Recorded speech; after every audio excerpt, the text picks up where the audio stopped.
Hello all, hope you all are fine. तो कैसे हैं आप सभी? आशा करता हूँ आप सभी अच्छे होंगे और अच्छे से आप सभी पढ़ाई कर रहे होंगे। तो दोस्तों स्वागत है आपका episode number 2 of board cracking series of PSF. तो दोस्तों अब हम करेंगे एपिसोड नंबर 2 और इसके अंदर मैं जैसे कि आपको वादा किया था कि मल्टीपल अलग अलग तरीके के क्वेश्चंस लाऊंगा, तो वो क्वेश्चंस मैं यहाँ पे लाया हूँ।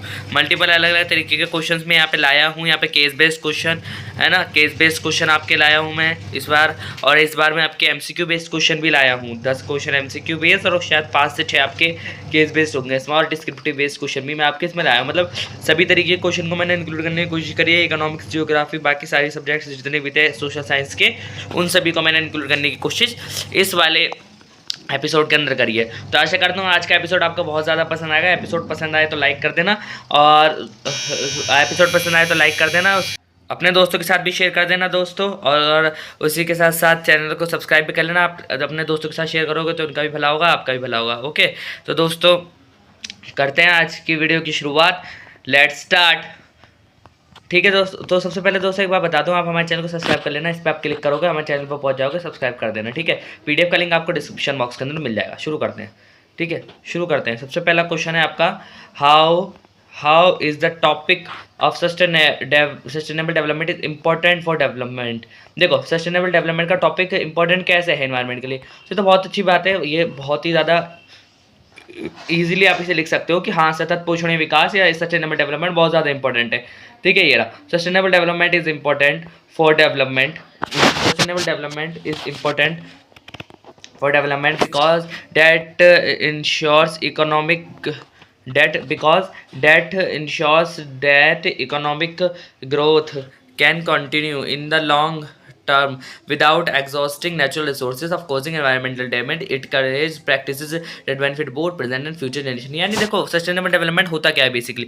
सस्टेनेबल डेवलपमेंट का मतलब होता है कि आप वो डेवलपमेंट करो जिसके अंदर आपकी भी नीड्स पूरी हो जाए, जो आपकी फ्यूचर जनरेशन है उनको भी उन सारे रिसोर्सेज का इस्तेमाल करने का फायदा मिल जाए, और इसी के साथ साथ एनवायरनमेंट की जो उसे बनाने की, रीजनरेट करने की कैपेसिटी है वो भी खत्म ना हो। ठीक है, इसे कहते हैं सस्टेनेबल डेवलपमेंट। इसके लिए प्रॉपर प्लानिंग करनी पड़ती है।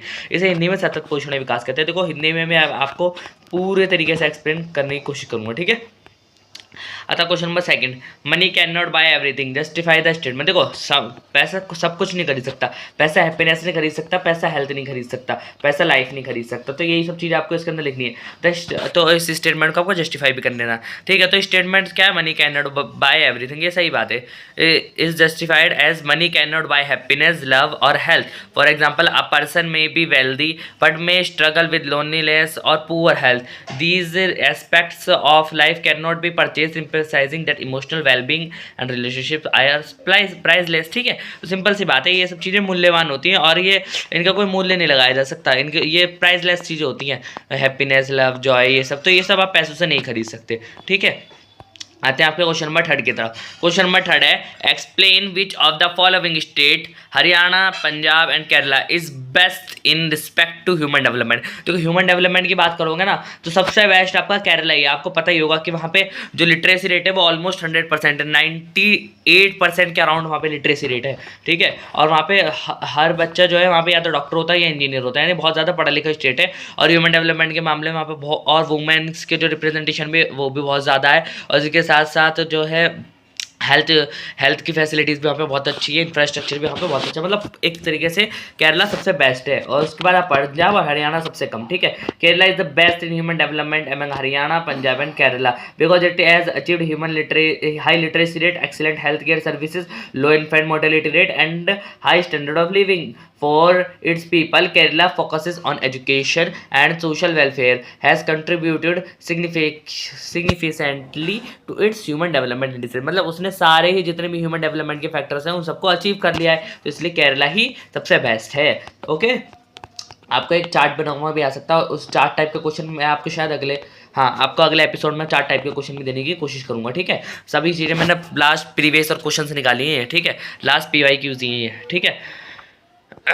देखो, explain which of the following state, नहीं ये तो हो गया। Question number fourth, read the source given below and answer question that follow. देखो, एक आगे आपका केस बेस्ड क्वेश्चन, बाकी आगे मैंने लाइन तरीके से लिखे हैं आपके केस बेस्ड क्वेश्चन, वो भी करेंगे। ठीक है, सबसे पहला है, explain the role of Justice Party in boycotting of council election, देखो ये सब पढ़ना पड़ेगा। The movement started middle class party, देखो ये वैसे तो नॉन कॉपरेशन मूवमेंट के बारे में दे रखा है, ठीक है। Headmasters were बायकॉटेड in most province, मतलब हमने जो है जो क्या हुआ था नॉन कॉपरेशन मूवमेंट में 102 करोड़ से घटकर 57 करोड़ का कपड़ा हो गया था सारा।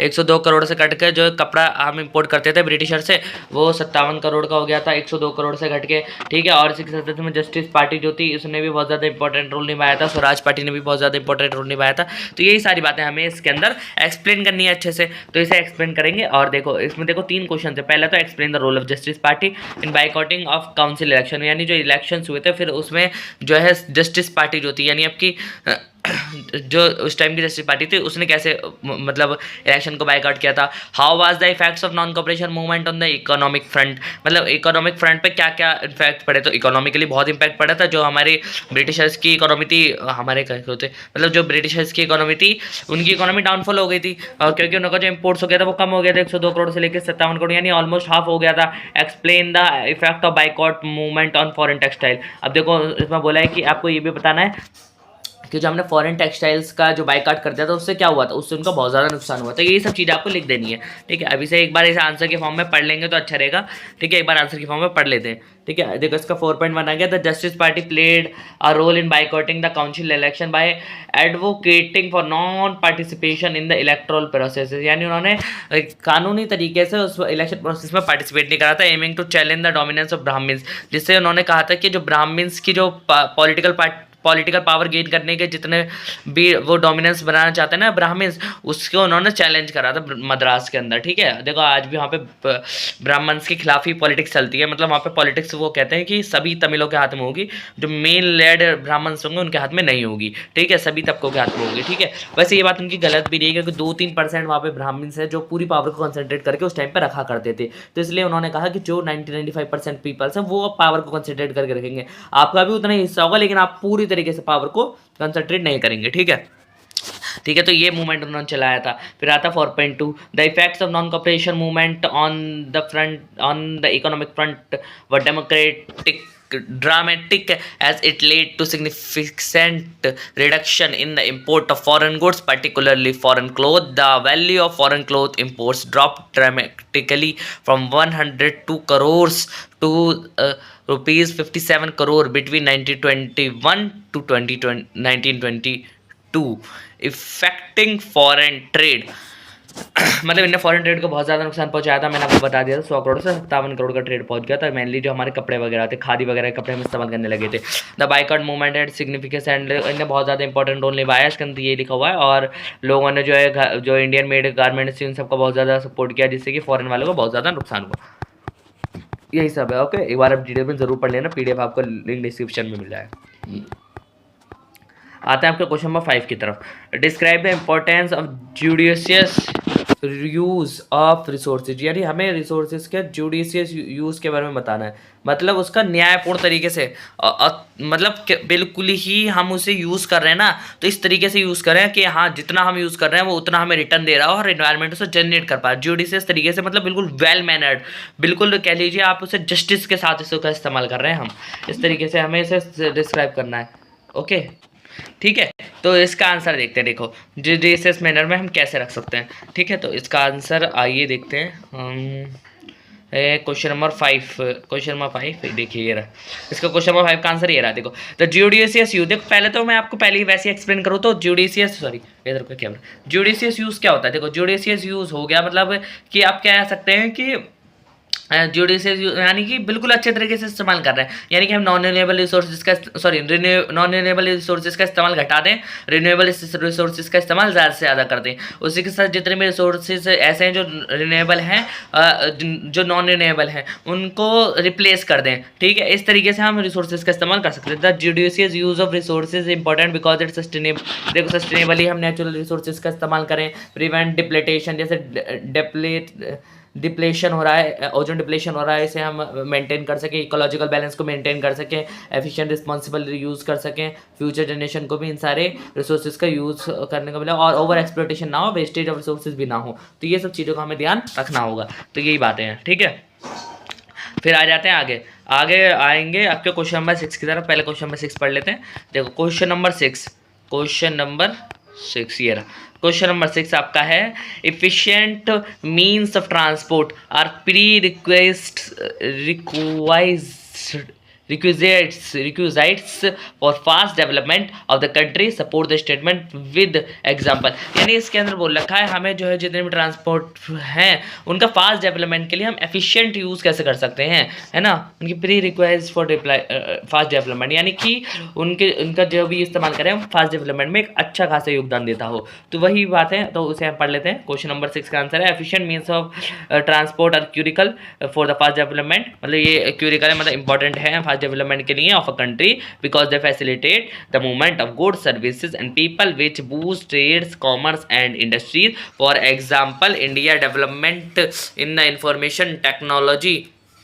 Information technology sector is supported by the effective transportation network that enables quick delivery of products and services. Similarly, the development of railways and ports enhances connectivity, reducing costs and productivity improving productivity. ठीक है, तो इसके अंदर बता रखा है जैसे कि हम इंफॉर्मेशन टेक्नोलॉजी का जो भी हमारे कार्य होते हैं उनके अंदर ट्रांसपोर्टेशन कितना इंपॉर्टेंट होता है, वो हमें एक जगह से दूसरी जगह जल्द से जल्द इन्फॉर्मेशन पहुंचा देता है। ठीक है, और इसी के साथ साथ रोडवेज वगैरह से भी हम इन्फॉर्मेशन कनेक्ट करते हैं, रेलवेज से कनेक्ट करते हैं, और अलग अलग तरीके से हमें प्रोडक्टिविटी को बढ़ाने में ही हमें मदद करता है। तो आंसर क्वेश्चन नंबर 7 आपका फेडरल स्ट्रक्चर के ऊपर है। ठीक है, फेडरल सिस्टम के ऊपर। तो फेडरल सिस्टम तो आपको पता ही क्या है, फेडरल सिस्टम होता है यानी पावर का डिसेंट्रलाइजेशन। ठीक है, अगर फेडरल सिस्टम आपको नहीं पता तो मैं आपको बता दूं, फेडरल सिस्टम का मतलब होता है पावर का डिसेंट्रलाइजेशन, यानी पावर बटी हो। आप कहोगे पावर ज़्यादा बटी होगी तो वो तो कमज़ोर करेगा देश को, नहीं कमज़ोर नहीं, वो देश को मजबूत करेगा। ऐसा क्यों? क्योंकि जितनी ज़्यादा पावर बटी होती है उतना ज़्यादा रिप्रेजेंटेशन होता है डेमोक्रेटिक कंट्री में।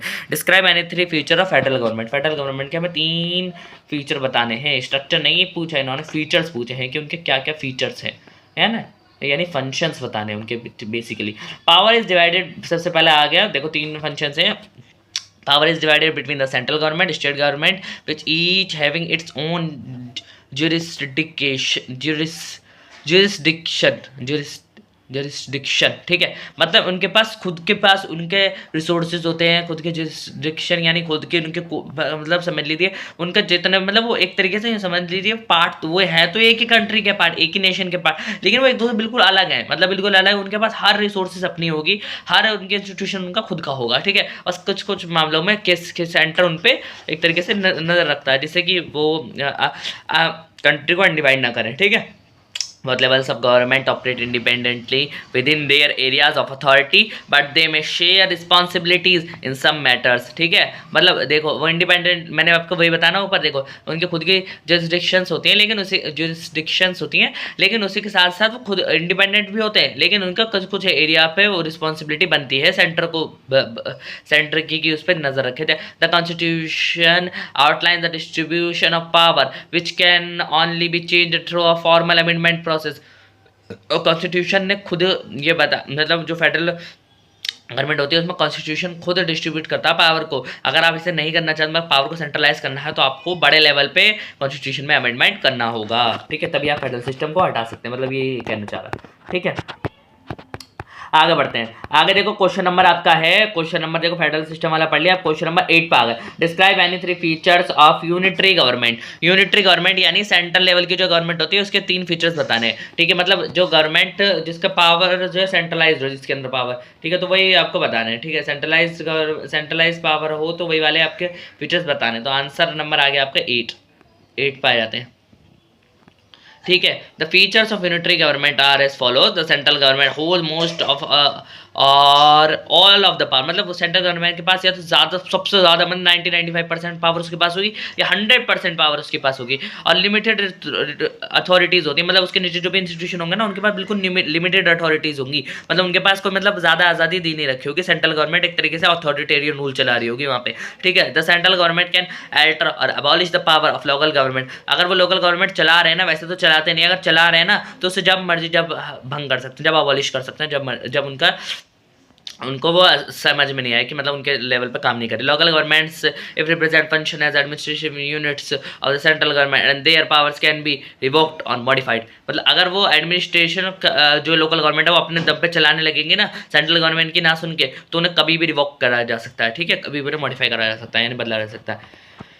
आगे पढ़ते हैं। आप देखो क्वेश्चन नंबर 9 की तरफ आ जाते हैं। Question number 9।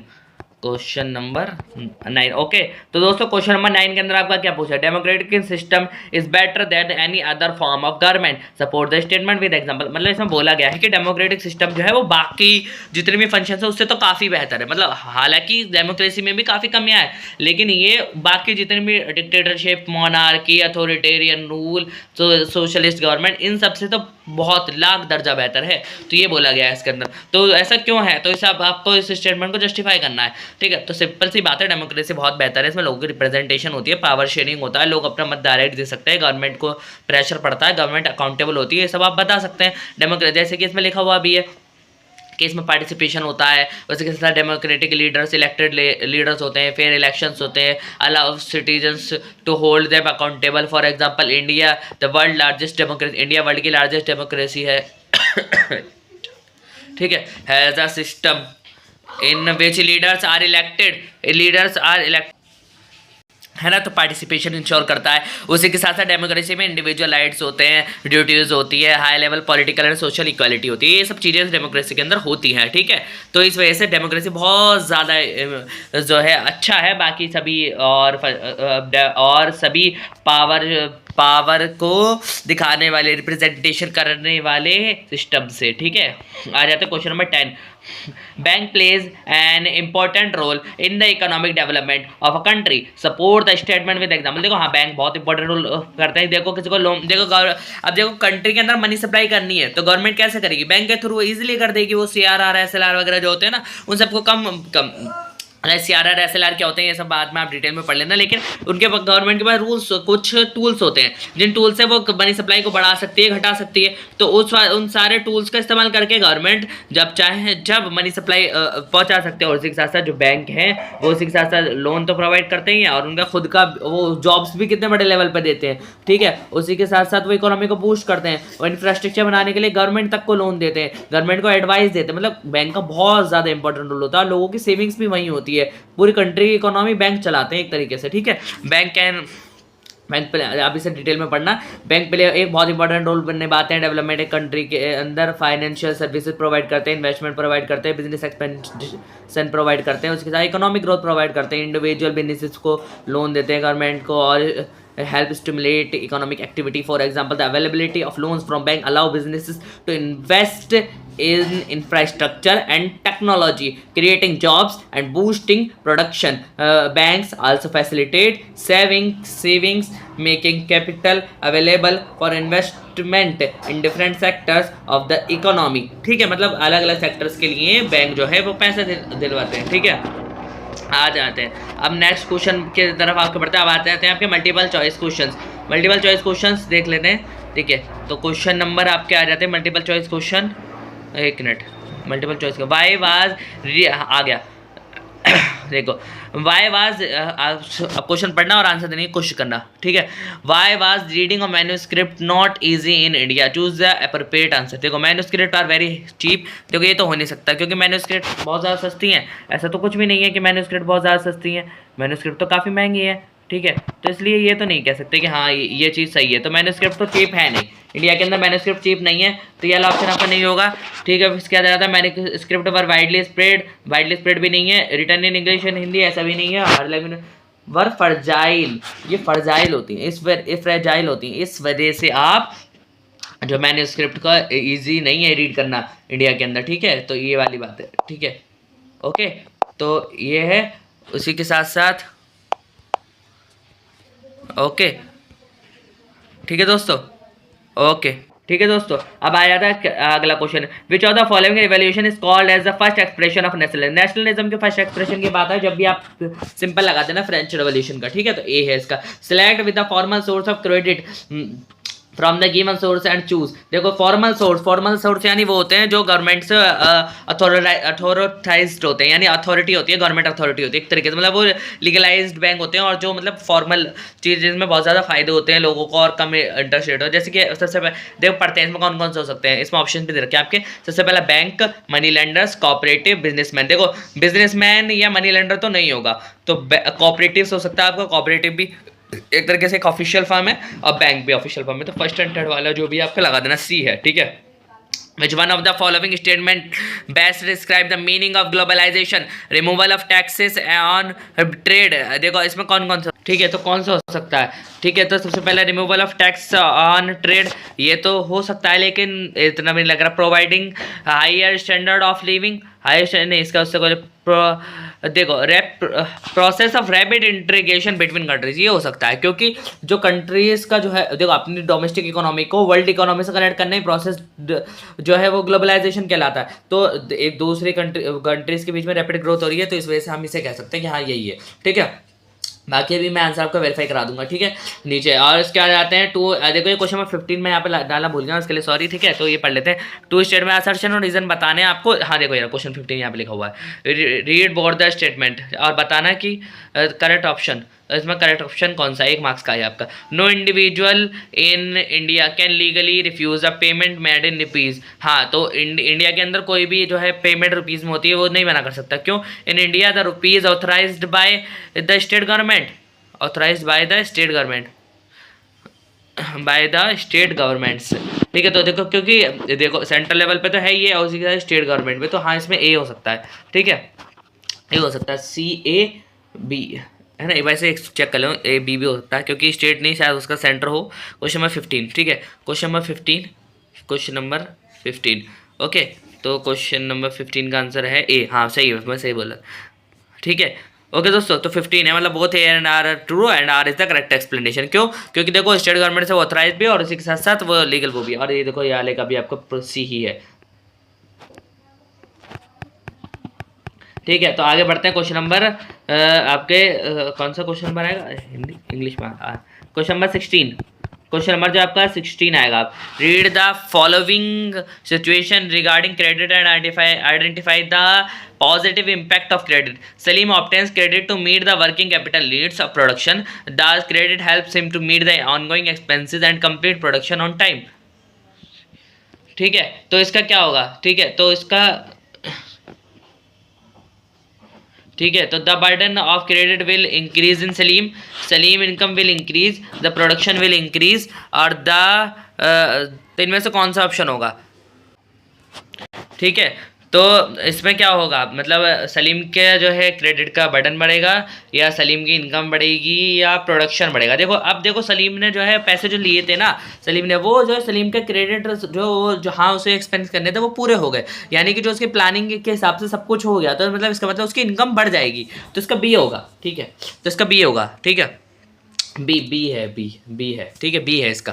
फिर अगला वाला आता है, read the following characteristics of democracy and choose the correct option, ठीक है। देखो कैरेक्टरिस्टिक बतानी है हमें डेमोक्रेसी की। फ्री एंड फेयर इलेक्शन सही है, और इसी के साथ साथ इक्वालिटी बिफोर लॉ सही है। Dignity of a person, majority rule तो नहीं होता है, डिजिनिटी ऑफ अ पर्सन होता है, ठीक है। तो इसी के इसका हो जाएगा ए वाला ऑप्शन आ जाएगा इसका, जो 17 में ए है ये, ठीक है। Only 1 second and third are correct, क्योंकि फोर्थ का गलत है, ठीक है। In which of the following reasons was women representation the highest in respective nation parliaments. देखो तो इसका है नॉर्डिक कंट्रीज। नॉर्डिक कंट्रीज कौन सा है? फिनलैंड वगैरह में ना, जो फिनलैंड वगैरह, जो यूरोप के आप ऊपर वाले हिस्से देखोगे ना, फिनलैंड, पोलैंड वगैरह, इन सब ऊपर वाले हिस्से ना, इन सब में जो है नॉर्डिक कंट्रीज के अंदर ये ज़्यादा है इनकी जो रिप्रेजेंटेशन, वुमेन रिप्रेजेंटेशन वर्ल्ड के देखे, ठीक है, नेशनल पार्लियामेंट के हिसाब से, ठीक है, वर्ल्ड में ही, ठीक है। तो उसी के साथ साथ आगे आ जाते हैं आपके which one of the following countries है two party system. Two party system कौन सी कंट्री में है? तो इसके सब सिंपल है, यूएसए में है टू पार्टी सिस्टम, ठीक है। यूएसए में डेमोक्रेट्स, ऐसे टू पार्टी सिस्टम क्या कहेंगे, लेकिन मेजोरिटी वहाँ पे 2 पार्टी को ही मिलती है, रिपब्लिकन्स और डेमोक्रेट्स, ठीक है। अब आप इसे क्वेश्चन मैं आपसे पूछूंगा, आप बताना कि कौन सी पार्टी को अभी रिसेंट में अमेरिका में मेजोरिटी मिली है, रिपब्लिकन्स या और डेमोक्रेट्स, ठीक है। या ऐसे एक और क्वेश्चन पूछ सकता हूँ मैं कि डोनाल्ड ट्रंप कौन सी पार्टी से, डेमोक्रेट्स या रिपब्लिकन्स, क्योंकि वही जीते हैं, ठीक है। Two statement are given below, they are assertion and reason बताने। देखो असर्शन और रीजन में क्या है, देखो असर्शन और रीजन में पहले आपको दोनों स्टेटमेंट पढ़नी है, फिर उसे वेरीफाई करना है दोनों सही है, तो ठीक है। तो दोनों सही है, तो आपका जो वो होगा कौन सा होगा, ये इसमें सी और डी दे रखा ऑप्शन, यानी कि ए और आर करेक्ट है, और ये दोनों ही ट्रू है, ये वाले ऑप्शन आपको पकड़ लेना है अगर दोनों करेक्ट है तो, ठीक है। और अगर एक गलत है तो वो देख लेना इसमें कौन सा गलत है, ठीक है। तो इस हिसाब से, और अगर इन दोनों का तुक बनना नहीं बनना, तो इसके लिए सिंपल है, आपको इन दोनों को जोड़ के एक मतलब क्वेश्चन आंसर के मैनर में देखो, इसे क्वेश्चन आंसर के मैनर में देखो या एंड क्यू करके देख लो, है ना, इस तरीके से। तो इस तरीके से आपका इसमें बन सकता है। Modern democracy can not function without political parties, सही सही बोला कि बिना पॉलिटिकल पार्टीज की कैसे चलेगी। अब इसके elected representative will be accountable only to their constituencies not towards the countries. तो ये गलत तो नहीं, गलत है, हाँ गलत है दोस्तों, क्योंकि ये गलत क्यों है, क्योंकि देखो अब देखो मान लीजिए कोई भी मान लीजिए लेजिस्लेटिव असेंबली है, कोई लेजिस्लेटिव असेंबली है और कोई पार्लियामेंट्री असेंबली है। अब मान लो यहाँ से चुन के जा रहा है एमपी, यहाँ से तो चुन के गया एमपी, अब यहाँ से चुन के गया कोई भी एमएलए। अब एमएलए और एमपी चुन के जा रहे हैं यहाँ से, अब एमएलए एमपी चुन के जा रहे हैं, तो इसका मतलब अगर मान लीजिए वो दिल्ली की कोई न्यू दिल्ली सीट से जीता, कोई न्यू दिल्ली सीट से जीता और कोई एमपी जीता वाराणसी से, ठीक है। अब इन दोनों सीटों से कोई जीता है, अब इन दोनों सीटों से कोई जीता है, तो इसका मतलब ये थोड़ी है कि वो खाली वाराणसी के प्रति ही अपनी श्रद्धा रखे। मान लीजिए वाराणसी में कोई ट्रेजेडी हो जाती है, तो वो खाली जो वाराणसी के एमपी हैं वो खाली वाराणसी के प्रति, मैं एग्जाम्पल बता रहा हूँ, वो खाली वाराणसी के प्रति थोड़ी वो रखेंगे, वाराणसी के प्रति थोड़ी खाली राष्ट्र भावना रखेंगे, वाराणसी थोड़ी उनका राष्ट्र है, वो इंडिया के प्रति रखेंगे, इंडिया के प्रति, ठीक है। वैसे ही एक एमएलए के लिए। अब न्यू दिल्ली में मान लीजिए कोई जीत गया, है ना, 2-4 कैंडिडेट हैं तो उनमें से कोई भी जीत गया, तो वो खाली न्यू दिल्ली के प्रति थोड़ी रखेगा, वो तो अपने जो है जो श्रद्धा है वो तो पूरे देश के प्रति रखेगा, इंडिया के प्रति। तो यही वाला सिस्टम है। ओके दोस्तों, आई होप समझ में आ गया, बहुत खिचड़ी पक गई, ठीक है। तो इसका हो जाएगा option number A is true but R is false, देखो।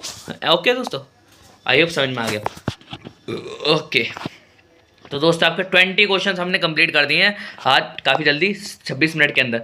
Read the given source and the answer the question that, देखो एक बार पूरे क्वेश्चंस हो जाएंगे, मैं सारे क्वेश्चंस को हिंदी में एक बार पूरे अच्छे से समझाऊंगा, ठीक है। 5-7 मिनट लगेंगे और हिंदी में एक्सप्लेन अच्छे से कर दूंगा।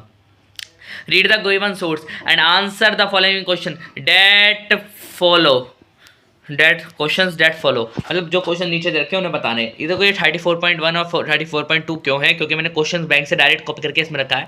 जो क्वेश्चन पेपर से प्रीवियस क्वेश्चन उसमें उनकी मैंने पीडीएफ डाउनलोड करी थी लास्ट 10 ईयर्स के, तो उनमें से मैंने निकाल के रखा, तो कहीं कहीं आपका एडिट नहीं दिखा होगा, ठीक है। तो कोई बात नहीं, ये शायद 2021 में आया है, ठीक है। ओके तो सारे ही प्रीवियस क्वेश्चन है, इसके अंदर मैं आपको एक एक मैच करा सकता हूँ प्रीवियस क्वेश्चन, अगर आप कहोगे तो, ठीक है। आप कमेंट में बता देना अगर आपको मैच करवाने हो तो मैं मैच करवा दूंगा आपसे, ठीक है। तो देखो इसमें आता है लोन्स फ्रॉम कोऑपरेटिव बैंक से जो है कैसे लोन्स रहते हैं, मतलब लोन्स फ्रॉम कोऑपरेटिव बैंक, उसके ऊपर पूरा ये पैरा दे रखा है, आप इसे चाहे तो पढ़ सकते हैं, ठीक है। तो इसके अंदर देखो सबसे पहला cooperative society is an example of which source of credit. अब जो कोऑपरेटिव सोसाइटी है ये लीगल चीज होती है, तो ये फॉर्मल का होगा, तो इसका आप लिख सकते हो फॉर्मल सोसाइटी है, ठीक है। बाकी अभी आंसर भी देख लेंगे नीचे। Explain the contribution of cooperative society in rural development, देखो बहुत ज़्यादा अच्छा खासा डेवलपमेंट करते हैं ये रूरल का, क्योंकि इन्हें लोन्स वगैरह देते हैं और उसके साथ मशीनरी वगैरह के लिए भी लोन चाहिए, तो मतलब अच्छे से ये मेहनत लोन वगैरह देते हैं।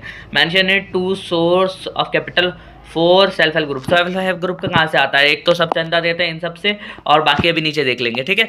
आइए देखते हैं इसके आंसर। तो क्वेश्चन नंबर आपका 21, तो 21 सॉरी हम हिंदी में आ गए, 21 हाँ ये यहाँ आ गया 21 cooperative society is an example of informal credit.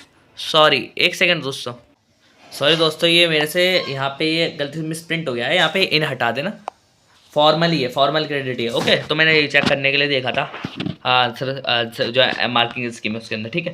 तो cooperative society contribute significantly to rural development by providing access to affordable credit.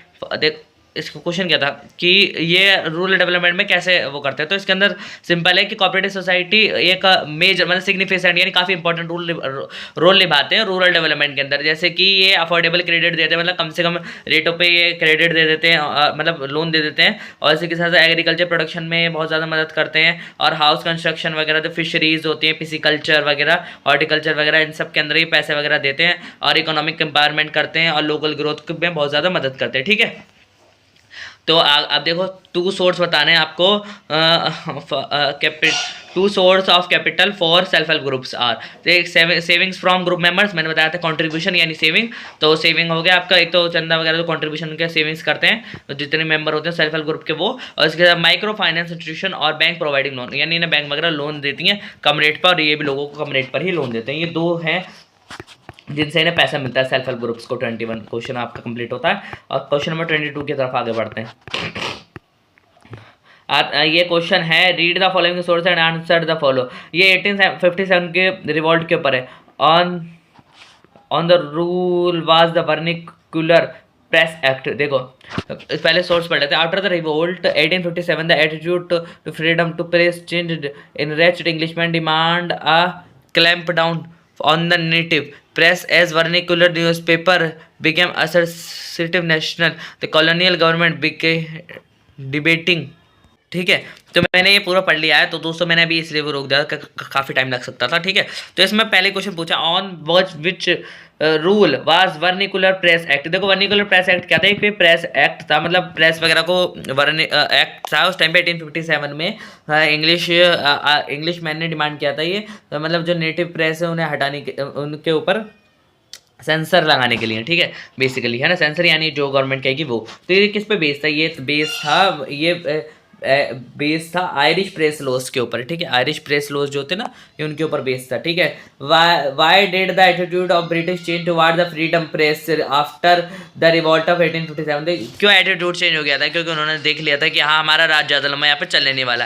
And explain into impacts of passing the vernacular press act. अब देखो ये act पास हो गया तो उसके बाद क्या इसके इफेक्ट्स पड़े, तो ये हमको बताना है। तो देखिए आइए इसके आंसर्स में चलते हैं। क्वेश्चन नंबर 22, ये तो मैंने बता दिया आपको। पहला वर्निकुलर प्रेस एक्ट जो आयरिश प्रेस लॉज पे था। The British attitudes towards the freedom of the press changed after the revolt of 1857 because the press become more nationalistic and vernacular newspaper began criticising British policies. मतलब जो उस time पे क्या हुआ था कि जैसे कि जो ये कंपनी थी ना, ये कंपनी से ना वहाँ पे ब्रिटिश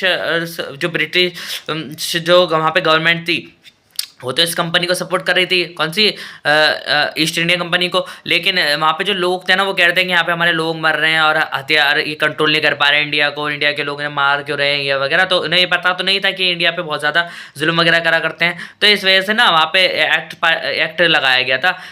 मतलब वर्निकुलर न्यूज़पेपर जो था ना वहाँ पे, वर्निकुलर न्यूज़पेपर जो ये क्रिटिस कर रहा था ब्रिटिशर्स की पॉलिसीज़ को, कि ये जो है fuelling resistance the British fear that press could incite more revolts और अनरेस्ट। मतलब वो रिबेल्स की ना सच्चाई बता रहे थे कि वहाँ पे वो क्यों लड़ रहे हैं, और इस बात का उन्हें डर लग गया था, जो हमारे जो ब्रिटिशर्स थे। ठीक है, उन्हें। तो इस वजह से जो वर्निकुलर प्रेस एक्ट लाया गया था, इम्पोज स्ट्रिक्ट कंट्रोल, इसे कंट्रोल करने के लिए। The two impacts of the passing vernacular press act, इसका क्या था, इससे क्या हुआ, censorship of Indian press. The act allowed that the government to sensor articles editorials that were critical British rule limiting the freedom of press. मतलब press की जो freedom थी उसे कम कर दिया था।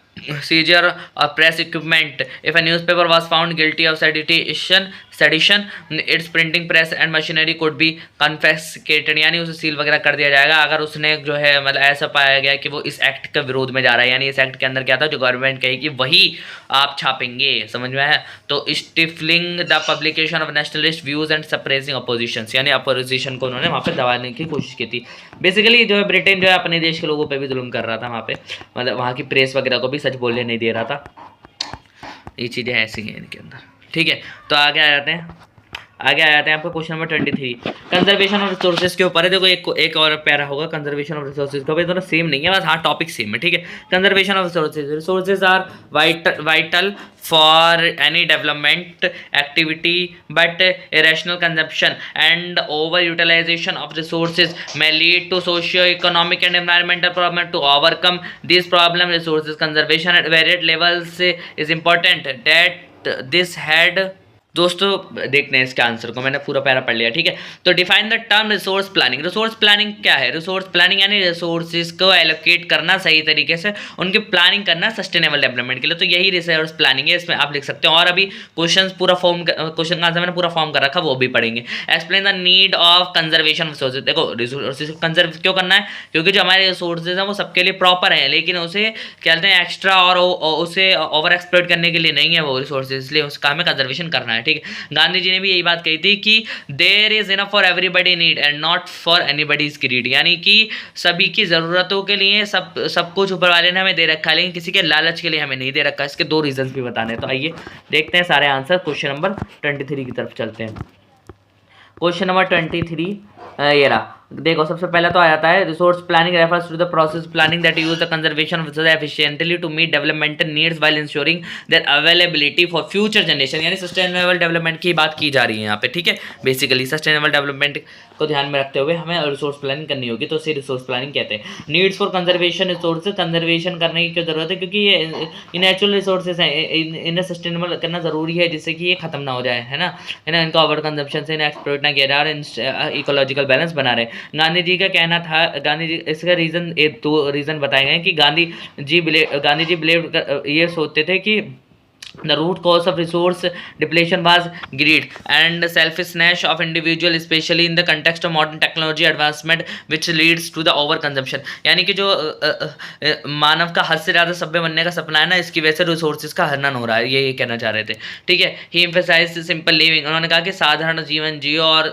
मास प्रोडक्शन और बड़े लेवल पर प्रोडक्शन करने की कोई ज़रूरत नहीं है, सादा जीवन जियो और ज़िंदगी को आराम से गुजारो, कोई दिक्कत वाली बात नहीं है, तो आप आराम से जी सकते हैं और आपके पास खूब सारे रिसोर्सेज आपको ऊपर वाले ने दे रखे, ठीक है दोस्तों। तो आ जाते हैं क्वेश्चन नंबर 24 की तरफ, ठीक है। क्वेश्चन नंबर 24 क्या है, क्वेश्चन नंबर 24 के देखो मैंने क्वेश्चन नंबर 23 आपको बता दिया गांधी जी ने क्यों क्रिटिसाइज किया था। क्वेश्चन नंबर 24 है, रीड द फॉलोइंग क्वेश्चन, ये देखो इसमें एक जेम्स गजीटे नाम के आदमी दे रखे हैं, ठीक है, सॉरी, ठीक है, सॉरी कि जेम्स अगस्टस नाम के आदमी दे रखे हैं और बंगाल गेजेटे नाम का आपका न्यूज़पेपर है, तो ये उसके बारे में दे रखा पूरा पेपर कि इन्होंने जो है जो ब्रिटिशर्स की जो गॉसिप्स वगैरह को लीक कर दिया था और इससे इनकी इमेज वगैरह ख़राब हो गई थी, तो इस वजह से क्या हुआ कि कॉलोनियल गवर्नमेंट ने उन पर बैन वगैरह भी लगाया था और इसी के साथ साथ उन्होंने कहा था कि इस ना हटा दो,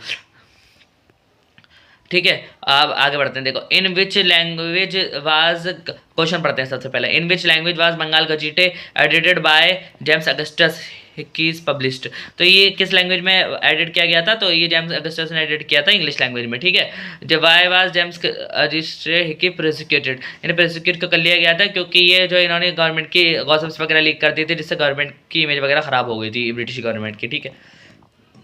कौन सा न्यूज़पेपर इंकरेज किया गया था, जो प्रो गवर्नमेंट था और जो एंटी गवर्नमेंट नहीं था, तो आइए पढ़ते हैं इसके आंसर्स भी। क्वेश्चन नंबर 24 के आंसर्स ये रहे, सबसे पहला तो यही है, बंगाल गजेट एडिट किया गया था, मैंने बताया आपको इंग्लिश लैंग्वेज के अंदर। फिर इसके बाद जेम्स हिक्की को प्रोसिक्यूट कर लिया गया था क्योंकि उन्होंने ब्रिटिश ऑफिसर्स की गॉसिप्स वगैरह लीक कर दी थी, उनकी इमेज वगैरह को बहुत ज़्यादा नुकसान पहुंचाया था और गवर्नमेंट के एडमिनिस्ट्रेशन की वीकनेस वगैरह बताई थी। The newspaper that was encourage in officially sanctioned newspapers, जो सैंक्शन न्यूज़पेपर्स थे यानी जो गवर्नमेंट को प्रो गवर्नमेंट थे और जो गवर्नमेंट के को क्रिटिसाइज वगैरह नहीं करा करते थे, ठीक है, एक तरीके से आप कह सकते हैं गोदी मीडिया। तो दोस्तों अब आ गए हम क्वेश्चन नंबर 25 की तरफ, तो ये फाइनल क्वेश्चन है, इसके बाद हम हिंदी में पूरे को एक्सप्लेन कर देंगे, ठीक है। तो देखते हैं, read the given source and give and answer the question that follow, मतलब जो नीचे दिए गए आंसर क्वेश्चन है उनके आंसर आपको देने हैं, ठीक है। तो क्लब ऑफ रोम, ये कंजर्वेशन ऑफ रिसोर्सेज के ऊपर एक क्लब ऑफ रोम था, उसने फर्स्ट टाइम जो है रिसोर्सेज कंजर्वेशन की बात की थी मोर सिस्टमेटिक वे में 1968 में। देखो यही जो है ना, ये जो रिपोर्ट्स वगैरह थी यही जो है ये ब्रुटलैंड कमीशन ने जो पब्लिश वगैरह करी 1987 में। इससे क्या हुआ, अर्थ समिट हुआ था, अर्थ रियो डी जेनेरियो में, ब्राज़ील की जो राजधानी है ना रियो डी जेनेरियो, इसमें अर्थ समिट हुआ था। अर्थ समिट क्या था कि मतलब पृथ्वी सम्मेलन इसे हिंदी में कहते हैं, यानी कि हुआ ये था कि 1992 में पहला अर्थ समिट हुआ था। इसके अंदर जो है सस्टेनेबल डेवलपमेंट की बात की गई थी, एजेंडा 21 की बात की गई थी, ठीक है, और इसी के साथ साथ इसके कई सारी बातें की गई थी इसके अंदर। और इसमें जो डेवलप्ड कंट्रीज थी, डेवलपिंग कंट्रीज थी, उनके अलग अलग जो है इशूज़ थे और उन्होंने अलग अलग मुद्दों को वहाँ पे उठाया था, ठीक है। देखो जो डेवलपिंग कंट्रीज थी उन्होंने कार्बन एमिशन वगैरह इतना नहीं करा था जितना डेवलप्ड कंट्रीज ने करा था, क्योंकि वो डेवलप्ड हो चुके थे, इंडस्ट्रियलाइजेशन से वो 200-300 सालों से गुजर रहे थे। वहीं जो डेवलपिंग कंट्रीज थी वो तभी 30 साल पहले 35 साल पहले आज़ाद हुई थी, तो वो तभी स्टार्टिंग ही कर रही थी, मतलब उनका जो है कार्बन एमिशन वगैरह उन्होंने बिल्कुल ही ना के बराबर करा था। जैसे कि चाइना हो गया, इंडिया हो गया, वो इस टाइम पर बहुत ही पिछड़े थे, तो इस वजह से उनको छूट वगैरह भी दी गई थी इस वाले समिट के अंदर, ठीक है। और बाकी ये क्लब ऑफ रोम ने जो है 1968 में ये करा था। और फिर आवर कॉमन फ्यूचर जो है ये भी ब्रुटलैंड आयरलैंड वगैरह ने मतलब ये सारी रिपोर्ट्स वगैरह जारी की थी। तो इसमें सस्टेनेबल डेवलपमेंट का भी बात निकली थी 1980 इसके दशक में ही सस्टेनेबल डेवलपमेंट को सबसे पहले ऑफिशियली जो है कागजी तौर पर लाया गया था। सबसे पहले ये कि सस्टेनेबल डेवलपमेंट को एक्सप्लेन करो। तो देखो ये तो बहुत ईजी है, मैंने पहले ही बता दिया आपको। सस्टेनेबल डेवलपमेंट का मतलब होता है ऐसा डेवलपमेंट करना जिसमें नॉन रिन्यूएबल रिसोर्सेज का यूज़ कम से कम हो, रिन्यूएबल रिसोर्सेज का यूज़ ज़्यादा से ज़्यादा हो, और जितने भी रिसोर्सेज हैं वो आप प्रेजेंट जनरेशन भी यूज़ कर सके और उससे जो हमारी फ्यूचर जनरेशन है वो भी यूज़ कर सके, जिससे कि जो है इकोलॉजिकल बैलेंस बना रहे। अब देखो इस कॉन्फ्रेंस के अंदर क्या हुआ था कि एजेंडा 21 को एक्सेप्ट किया गया था। एजेंडा 21 क्या है? देखो एजेंडा 21 है बेसिकली जो हमारी 21वीं सदी यानी जो 21st सेंचुरी है इसके लिए लाया गया था कि आपको हर देश को, हर एरिया को अपना अपना एजेंडा 21 बनाना है, जिसके अंदर जो है आपको लोकल लोगों को इन्वायरमेंट के बारे में बताना है, और उसी के साथ साथ इन्वायरमेंट को बचाने के लिए गवर्नमेंट को भी कुछ कदम उठाने पड़ेंगे, नागरिकों को भी कुछ कदम उठाने पड़ेंगे, सब मिलकर हमारी पृथ्वी का तापमान को कंट्रोल करेंगे, ग्लोबल वार्मिंग से लड़ेंगे। ठीक है, और इसके 2 आउटकम्स बताने हैं आपको। वैसे इसके बहुत सारे आउटकम निकले थे, है ना। ओके, तो इससे जो आज हमारा ओजोन डिप्लेशन है वो कम हुआ। ओजोन डिप्लेशन के बारे में भी बहुत ज़्यादा जिक्र वगैरह हुआ था इसमें। तो क्वेश्चन नंबर 25 देखो, सस्टेनेबल डेवलपमेंट तो बहुत ईजी है। प्रेजेंट ऐसा डेवलपमेंट करना जो प्रेजेंट की नीड को कॉम्प्रोमाइज़ ना करते हुए फ्यूचर जनरेशन को भी सारी रिसोर्सेज प्रोवाइड कराता हो। एजेंडा 21 जो है वो एक्सेप्ट हुआ था रियो डी जेनेरियो में, ब्राज़ील 1992 में। बेसिकली अगर आपको इसे एक्सप्लेन करना हो तो आप कह सकते हैं कि एजेंडा 21 का मतलब है कि 21st सेंचुरी के लिए सबका अपना अपना एजेंडा हो इन्वायरमेंट को बचाने के लिए। 2 आउटकम्स मैं आपको बताऊँ तो आउटकम 1 था, ब्रिटलैंड कमीशन की जो रिपोर्ट थी कंसेप्ट ऑफ सस्टेनेबल डेवलपमेंट वो एम्फेसाइज करती थी। तो balance economic development and environmental protection, मतलब जो ब्रिटलैंड कमीशन था उसने कहा कि हम एक काम करते हैं, हम सस्टेनेबल डेवलपमेंट के लिए पूरा प्लान तैयार करके देते हैं। तो एक आउटकम तो ये था। फिर अर्थ समिट जो हुआ था इसके अंदर जो एजेंडा 21 इसका एक आउटकम आया था, है ना, विच इंक्लूड स्ट्रेटजीज।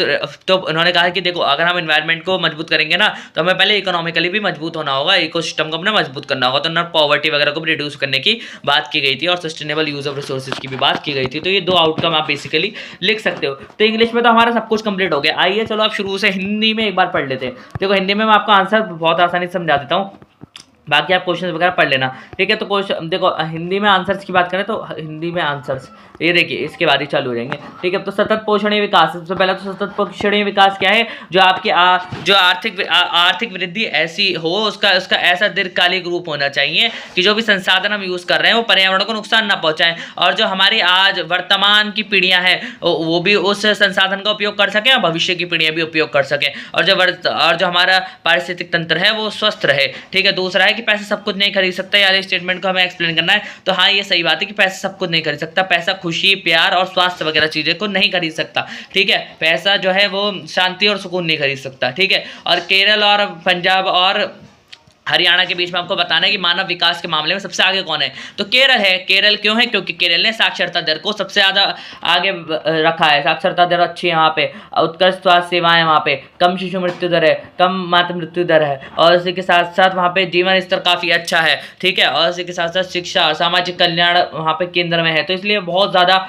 जो है वो केरल जो है आगे है हरियाणा और पंजाब के मुकाबले। जस्टिस पार्टी ने क्या, अब ये है आपका पूरा जो है ये देखिए आपका पूरा डिटेल में यहाँ पे एक पैरा दे रखा है, इसे आप पढ़ना है। तो देखो इसके अंदर सबसे पहला है कि परिषद चुनावों का बहिष्कार करने के लिए जस्टिस पार्टी ने क्या किया था। जस्टिस पार्टी ने जो है कानूनी तौर पर जो है वकीलों के मदद से जो है इस चुनाव के अंदर जो पार्टिसिपेट नहीं किया उन्होंने। आर्थिक मोर्चे पर असहयोग के प्रभाव नाटकीय कैसे थे। ठीक है, तो मतलब कैसे प्रभाव थे। तो 102 करोड़ से लेकर 57 करोड़ तक का जो है वो आयात हमारा कम हो गया था ब्रिटिशर से, उन्हें बहुत ज़्यादा आर्थिक रूप से जो है हानि पहुंची थी। ठीक है, इस आंदोलन की वजह से। तीसरा है बहिष्कार आंदोलन का विदेशी वस्त्र व्यापार। देखो विदेशी वस्त्र व्यापार था वो बहुत कम हो गया था। मैंने बताया आपको 102 करोड़ से लेकर 57 करोड़ तक घट गया था। तो 50% तक का, जो 50% तक का उन्हें गिरावट आई थी सारे उत्पाद के मामले में। तो इससे कपड़े का आयात बहुत ज़्यादा कम हो गया था। अब इसमें अगला क्वेश्चन था कि संसाधनों का हमें विवेकपूर्ण इस्तेमाल कैसे करना होगा और इसकी क्या जरूरत है। देखो संसाधनों का विवेकपूर्ण इस्तेमाल करेंगे तब हमारा पारिस्थितिक तंत्र में संतुलन बना रहेगा। पारिस्थितिक तंत्र में संतुलन बनाना इसलिए आवश्यक है क्योंकि जितनी भी जैविक और अजैविक वस्तुएं हैं वो इस पारिस्थितिक तंत्र का एक अभिन्न अंग है। उन सभी की जो है बराबर महत्वपूर्ण भूमिका है हमारे पूरे पारिस्थितिक तंत्र में, और इनकी आवश्यकताएं और इनकी आवश्यकताएं उनका योगदान सब हमारे पारिस्थितिक तंत्र के लिए बहुत ज़्यादा जो है ज़रूरी है। अगर हम इनमें से किसी भी एक को हटा देते हैं तो और हम संसाधनों का जो है अंधाधुंध शोषण करते हैं तो इससे क्या होगा कि हमारे जो है पारिस्थितिक तंत्र जो है वो असमान हो जाएगा, उसमें जो है इम्बैलेंस आ जाएगा, तो इस वजह से बहुत ज़्यादा दिक्कतें चालू हो जाएंगी। ठीक है, आप देखो परिवहन के साधन देश के तेज विकास के लिए कैसे जरूरी है। देखो रेलगाड़ी, बंदरगाह वगैरह से हम क्या करते हैं, जो एक दूसरे से हमारा जो वार्तालाप बना रहता है, उससे जो हमारे प्रौद्योगिकी क्षेत्र में और इसी के साथ साथ सूचना क्षेत्र में बहुत ज़्यादा जो है वो हमें विकास देखने को मिला है। तो ये सारे ही जो जितने भी तरीके से हमारे जितने भी परिवहन होते हैं हमें बहुत ज़्यादा मदद करते हैं, क्योंकि हमें एक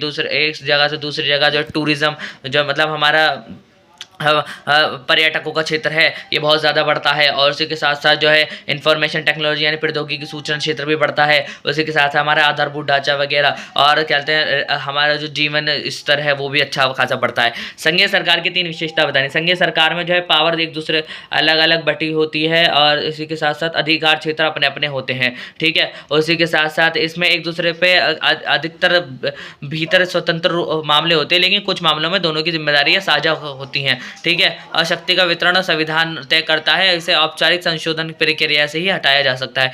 एकात्मक सरकार की 3 विशेषताएं हैं। एकात्मक सरकार की क्या क्या विशेषताएं हैं कि एकात्मक सरकार में ज़्यादातर शक्तियां केंद्र सरकार के पास होती हैं, वो अपनी इच्छा से जो है जो स्थानीय सरकार को चलाती है। स्थानीय सरकार को जब चाहे अगर प्रशासनिक इकाइयाँ होती उसको वो अपने उनके मुकाबले नहीं चला रही है तो जब चाहे जब वो उसे हटा सकती हैं।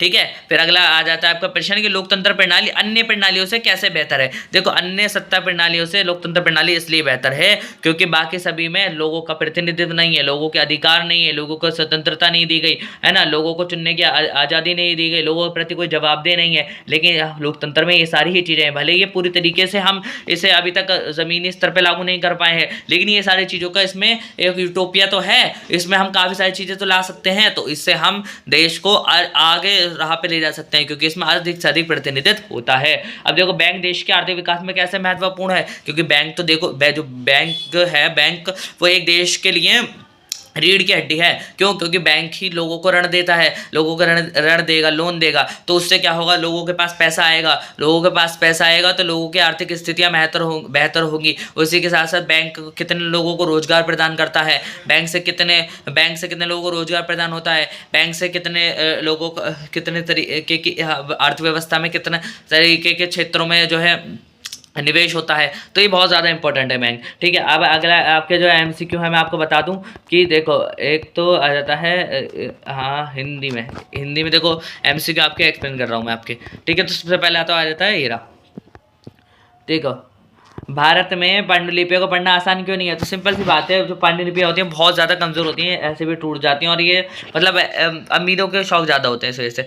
और ये इसमें पूछा गया है कि राष्ट्रीय निम्नलिखित में से किस क्रांति को राष्ट्रवाद की पहली अभिव्यक्ति कहा जाता है, तो राष्ट्रवाद की पहली अभिव्यक्ति कहा जाता है फ्रांसीसी क्रांति को। ठीक है, और औपचारिक ऋण के क्षेत्र कौन कौन से हैं, बैंक और सहकारी समिति, तो उसमें ए हो जाएगा। ठीक है, निम्नलिखित में से वैश्वीकरण का अर्थ कौन सा है, देशों के बीच तीव्र प्रक्रिया, देशों के बीच तीव्र आर्थिक एकीकरण ये वाला है ना। और इसके अंदर आता है कि भारत में व्यक्ति कानूनी रूप से रुपये में किए गए भुगतान को अस्वीकार नहीं कर सकता क्योंकि ये राज्य सरकार हो चाहे राष्ट्रीय सरकार हो उसके द्वारा मान्यता प्राप्त है। ठीक है, तो ये इसका ए है कि हाँ ए और आर दोनों सही है और ये आर जो है इसका ए का सही स्पष्टीकरण भी है।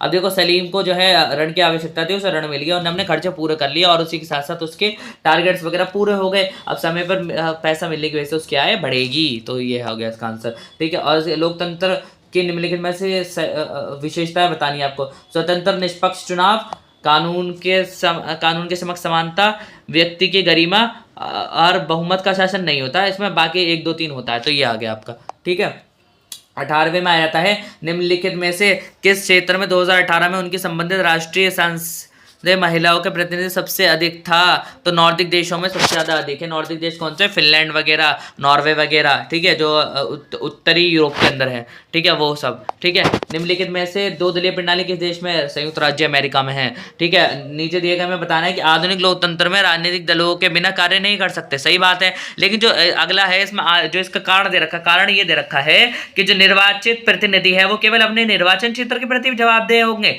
ऐसा नहीं है, वो एक सरकार के विभाग हैं तो वो सरकार के तौर पे जनता के प्रति जवाब देंगे, यदि वो विपक्ष के विभाग हैं तो वो भी जब भी जवाब देंगे जनता के प्रति, क्योंकि जनता ने उन्हें चुना है। तो ए सही है लेकिन आर गलत है। ठीक है, अब आगे आ जाते हैं। आगे आपके क्वेश्चन है सहकारी समाज ऋण का किस प्रकार का स्रोत है, ऋण का जो सहकारी समाज है। तो इसमें मैंने आंसर गलत लिख दिया, लेकिन आपको मैं बता देता हूँ ये औपचारिक स्रोत है। ठीक है, ग्रामीण योगदान में कैसे भूमिका निभाता है, ये लोगों को जो है कृषि करने में मदद करता है, कृषि के लिए पैसे वगैरह देता है, आधारभूत ढांचा वगैरह प्रोवाइड कराता है, और इसके साथ लोगों का कम दरों पे लोन वगैरह देते हैं। ठीक है, स्वयं सहायता समूह के दो, एक तो आगे लोगों की जो बचत होती है, उसके मेंबर्स की बचत होती है, और सिर्फ माइक्रो फाइनेंस वगैरह जो होते हैं, ये सब आगे ये भी बताता हूँ आपको। Question number 21। ठीक है, तो 21वें में आ जाते हैं। तो 21वें का आपका ये रहा। ठीक है, तो 21वें का देखो, एक सहकारी समाज अनौपचारिक मैंने गलत लिख रखा, औपचारिक होगा ये, इसका बात का आप ध्यान रखना। ठीक है, और इसके साथ साथ ये महत्वपूर्ण योगदान निभाता है। और दो इसके हैं समूह के सदस्यों की बचत और माइक्रो फाइनेंस संस्थान,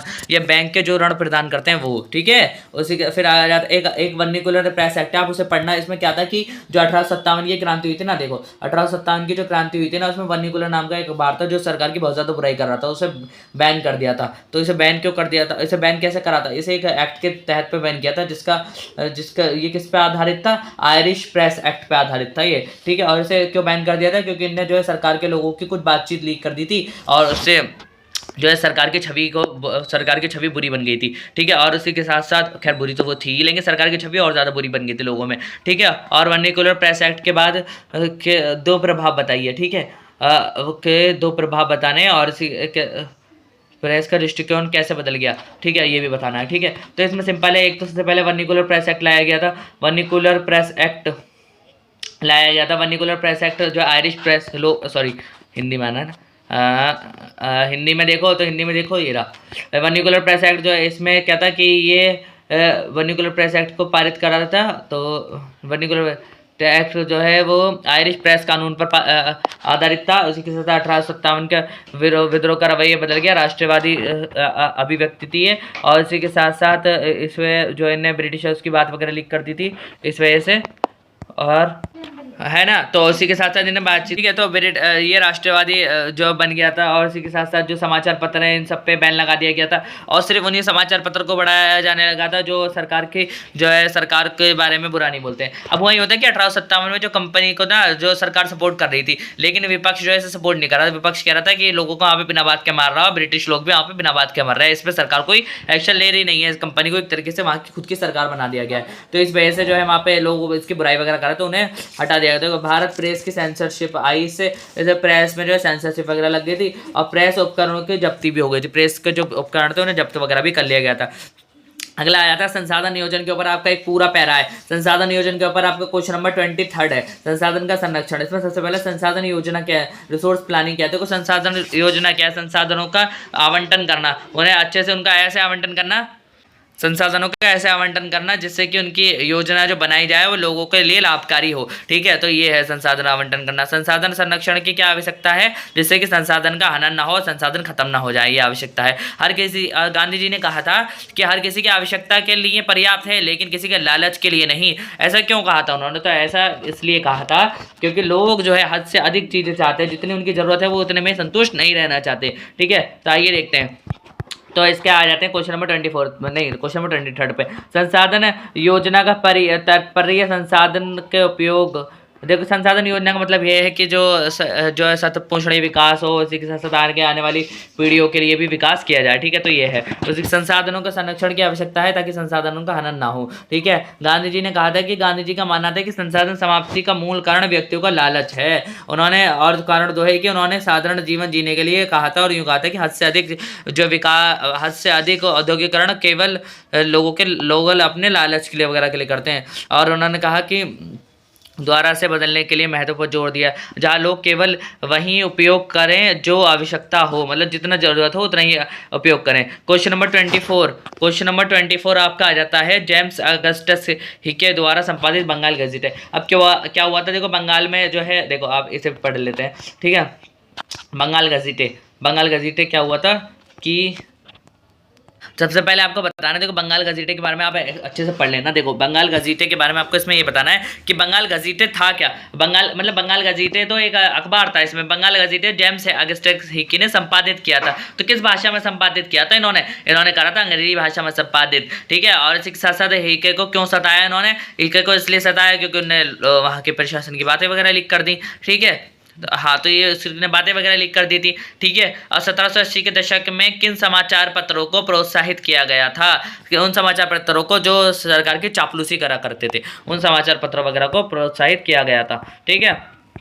तो आ जाते हैं आपके, तो इसमें देखो ये रहा लास्ट से सेकंड, ठीक है। तो जेम्स अंग्रेजी में प्रकाशित किया, ठीक है। और इन्हें इसलिए सताया गया क्योंकि इन्होंने जो है अधिकारियों की गपशप वगैरह की बातें जो हैं वो कानाफूसी वाली बातें लीक कर दी थी, और इससे सरकार की छवि खराब हो गई थी, ठीक है। और जो ऊपर मैंने बताया था ना आपको 23 में, उसमें भी उन्होंने लीक करी थी बातें, और उसके साथ साथ वो डायरेक्ट अपोजिशन की मदद से जो अखबार वगैरह जो है ना सरकार पर बहुत प्रेशर बना रहे थे, इसलिए सेंसरशिप लाई गई थी। क्वेश्चन नंबर 23 की बात कर रहा हूँ ये मैं। अब क्वेश्चन 24 पे वापस आए, तो 1780 के दशक में उन समाचार पत्रों को प्रोत्साहन दिया गया जो सरकार के चापलूस थे, ठीक है। अब अगला आ जाता है आपका, देखो जो पृथ्वी सम्मेलन हुआ रियो डी जेनेरियो में 1992 में पृथ्वी सम्मेलन हुआ, आप सभी जानते हैं इस बात को। पृथ्वी सम्मेलन हुआ था रियो डी जेनेरियो में 1892 के अंदर। इसके अंदर जो है सस्टेनेबल डेवलपमेंट यानी सतत विकास, सतत पोषणीय विकास के बारे में बताया गया था। सबसे पहले हुआ क्या था 1968 में, जो अंतर्राष्ट्रीय स्तर पर क्लब ऑफ रोम है उसने संसाधनों का संरक्षण के लिए बोला था। फिर इसके साथ साथ हमारा साझा फ्यूचर नाम, हमारा साझा भविष्य नाम की भी एक रिपोर्ट आई थी। तो ये सब देखने के बाद 1987 में बटलैंड कमीशन रिपोर्ट आई, जिसने बताया कि हाँ हमारा जो एनवायरनमेंट की हालत है बहुत ज़्यादा ख़राब है। फिर वहाँ पे जो है सतत पोषण विकास की अवधारणा को पेश किया गया। फिर इसके साथ साथ एक साधन के रूप में वकालत की, ठीक है, इस संसाधन के एक साधन के रूप में वकालत की, जिसके बाद हमें आवर कॉमन फ्यूचर नामक पुस्तक भी प्रकाशित हुई थी 1987-88 के बीच। इसी के साथ साथ हेलो मोटो, ठीक है। तो बटलैंड आयो वगैरह की ये सब आवर कॉमन फ्यूचर नाम की पुस्तक वगैरह पारित की गई, ठीक है। ओके दोस्तों, फिर इसके बाद क्या हुआ 1992 में ब्राजील में के रियो डी जेनेरियो में पृथ्वी सम्मेलन में किया गया था। क्या किया गया था, एक पृथ्वी सम्मेलन किया गया रियो डी जेनेरियो में, ठीक है। तो इसमें सस्टेनेबल डेवलपमेंट क्या था ये बताना था। सस्टेनेबल डेवलपमेंट मैंने आपको सबसे पहले ही बताया, सतत पोषणीय विकास वो विकास होता है जो ऐसा विकास करे जिसके अंदर संसाधनों के जितने भी संसाधनों का जो है हनन ना हो, मतलब उनका शोषण ना हो, ठीक है। और उनका हद से अधिक उपयोग ना हो, जितनी आवश्यकता है उतना ही उपयोग हो। उसी के साथ साथ जो हमारी आज की जो हमारी वर्तमान की पीढ़ियां हैं उनकी ज़रूरतें भी पूरी हो जाएं, और जो हमारे भविष्य की पीढ़ियां हैं उन्हें भी सारे संसाधनों का लाभ उठाने का मौका मिले। एजेंडा 21 क्या है, एजेंडा 21 को स्वीकृति कहाँ मिली, एजेंडा 21 को स्वीकृति 1992 में रियो डी जेनेरियो के सम्मेलन में मिली थी। एजेंडा 21 है 21वीं सदी के लिए सभी क्षेत्रों का अपना अपना एजेंडा बनाना था, जैसे कि लोगों को वो जागरूक करें, किसके बारे में जागरूक करें कि हमारा जो एनवायरनमेंट है वो आज अच्छी कंडीशन में नहीं है। सम्मेलन के दो परिणाम बताइए, एक तो आप कह सकते हैं सस्टेनेबल डेवलपमेंट और दूसरा कह सकते हैं एजेंडा 21, ठीक है। इसी के साथ साथ देखो आ जाते हैं, देखो सबसे पहले आ जाता है सतत विकास। मैंने आपको बताया जो वर्तमान की आवश्यकताओं को पूरा करे और भविष्य की पीढ़ियों की आवश्यकताओं को भी कोई नुकसान ना पहुंचाए। एजेंडा 21 1992 में रियो डी जेनेरियो में आयोजित पृथ्वी शिखर सम्मेलन में स्वीकार किया गया था। शिखर सम्मेलन के दो परिणाम थे। बटलैंड आयोग की रिपोर्ट ने सतत विकास की अवधारणा को प्रस्तुत किया था, जिसमें आर्थिक विकास और पर्यावरणीय सुरक्षा के बीच संतुलन बनाने को महत्व और जोर दिया गया, ठीक है भाई। मैंने आपको बताया सतत पोषणीय विकास। दूसरा पृथ्वी शिखर सम्मेलन में के परिणाम स्वरूप एजेंडा 21 को अपनाया गया। दूसरा एजेंडा 21 जो सत्ता प्राप्त करने के लिए जो सततता यानी सस्टेनेबिलिटी, सततता ये ज़्यादा अलग लग गया, कोई बात नहीं, आप इसे देख लेना, ठीक है, के लिए एक व्यापक एक क्रियावली योजना थी, जिसमें गरीबी कम करना, मतलब गरीबी वगैरह भी कम करने की बात की गई थी एजेंडा 21 में, जिससे कि लोग जो है पर्यावरण के बारे में ज़्यादा जागरूक हों, ठीक है दोस्तों। तो दोस्तों आप इस पर यहाँ पे क्लिक करके वीडियो पूरी देख सकते हैं। ये रहा, तो डार्क हो गया ही, ठीक है। पीडीएफ में तो आपको लिंक डिस्क्रिप्शन में मिल जाएगा। बाकी देखो आपको पिछला पार्ट देखना, आपको पार्ट 1 देखना। देखो इससे पहले मैंने एपिसोड 1 बना रखा है, तो उसकी पीडीएफ यहाँ पे मिलेगी। एपिसोड 1 के जो पीडीएफ है वो यहाँ पे आपको मिल जाएगी, और इसी के साथ साथ एपिसोड 2 की ठीक है, और एपिसोड 1 की वीडियो भी आपको यहाँ पे मिल जाएगी, है ना, और इसकी भी वीडियो यहाँ पे मिल जाएगी, ठीक है। और हमारे चैनल को सब्सक्राइब जरूर कर देना इस पर क्लिक करके, चाहे तो आप हमारे लोगो पे क्लिक कर सकते हैं। आशा करता हूँ आज की वीडियो आपको अच्छी लगी हो। वीडियो अच्छी लगी हो तो लाइक कर देना, अपने दोस्तों के साथ शेयर कर देना। मिलता हूँ आपसे नेक्स्ट वीडियो में, जब तक के लिए जय हिंद, जय भारत।